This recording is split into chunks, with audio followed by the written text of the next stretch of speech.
benar atau salah. Cara terbaik untuk melawan godaan adalah dengan hanya mengatakan tidak.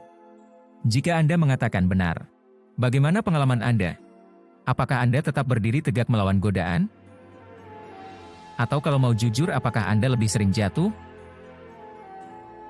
Saat kita mengatakan tidak terhadap godaan, kita telah membuat aturan atau hukum. Sehingga dosa mendapatkan pijakan dalam hidup kita dan itulah sebabnya mengapa kita jatuh. Beginilah cara kerjanya. Dalam masyarakat kita membuat hukum atau aturan untuk menjaga hidup supaya aman dan teratur.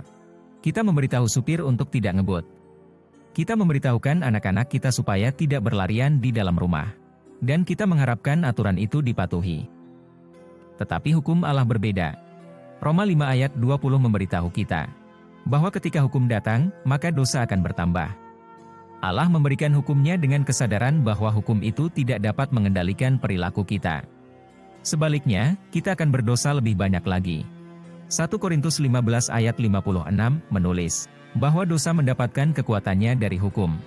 Dimanapun Anda memiliki hukum, dosa akan mendapat kuasa dari hukum itu. Roma 7 ayat 8 menjelaskan bahwa dosa menggunakan hukum untuk membangkitkan lebih banyak lagi dosa dalam hidup kita. Apakah Anda pernah diet dan tergoda untuk makan kue?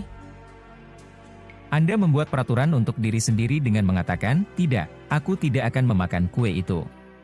Kekuatan dosa datang dan menggunakan tidak Anda untuk membangkitkannya. Dan kemudian Anda menghabiskan setengah kantong. Begitulah cara kerja dosa. Jika kita ingin menolak godaan, hindari kesalahan dengan hanya berkata tidak terhadap godaan. Kekuatan kehendak bebas manusia mungkin sanggup bertahan beberapa waktu, tetapi kemungkinan besar akhirnya jatuh. Kita harus menemukan cara yang lebih baik untuk melawan godaan. Dan hal ini tersedia bagi kita, dengan berkata ya kepada Yesus. Dosa dapat didefinisikan sebagai memenuhi kebutuhan yang sah dengan cara yang tidak sah atau palsu. Atau kita dapat mendefinisikannya dengan cara yang sama seperti Yesus katakan dalam Yohanes 7 ayat 38 dan 39 sebagai sebuah rasa haus. Di sana Yesus berseru, "Jika ada orang yang haus, biarlah ia datang kepadaku dan minum." Cakupan undangannya sungguh menakjubkan. Ini tersedia untuk siapa saja. Tidak peduli siapa mereka, di mana mereka berada, apa yang telah mereka lakukan, berapa kali mereka melakukannya, atau dengan siapa mereka melakukannya. Siapapun, kapanpun, dimanapun, dapat datang kepadanya untuk dipuaskan dahaganya. Yang lebih mencengangkan lagi, Yesus tidak mengatakan rasa haus mana yang dapat diterima dan mana yang tidak. Dia mengundang semua dahaga. Jika kita haus akan kebenaran, Dia akan memuaskannya. Dan jika kita haus akan sesuatu yang tidak benar, seperti ketenaran atau uang, Dia berjanji untuk memuaskan mereka juga. Tetapi bagaimana jika kita haus akan sesuatu yang tidak benar atau berdosa? Yesus tidak membeda-bedakan tawarannya. Dia siap memuaskan dahaga apapun. Bagaimana kita menerangkannya? Sangat sederhana. Ketika kita haus akan sesuatu, sebenarnya kita sedang haus akan Dia, tetapi kita tidak menyadarinya. Ketika kita haus akan ketenaran, sebenarnya kita haus akan harga diri di mana Yesus pasti dapat memberikannya. Dia menjadikan kita anak-anak Allah dan tidak ada makna harga diri yang lebih besar daripada itu. Ketika kita haus akan uang, sebenarnya kita sedang haus akan rasa aman, di mana Yesus telah menawarkan secara berlimpah melalui kasih, anugerah, dan kemurahannya. Namun bagaimana jika kita haus akan sesuatu yang berdosa seperti hawa nafsu?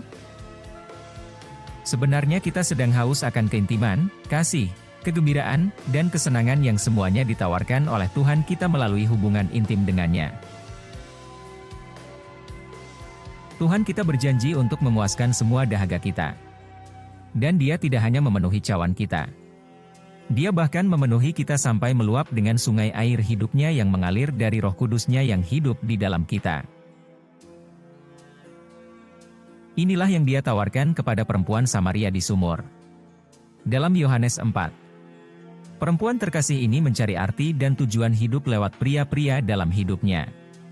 Pilihannya membuatnya kesepian dan hampa, dibebani rasa bersalah dan malu. Kalau saja ia memintanya dari Tuhan.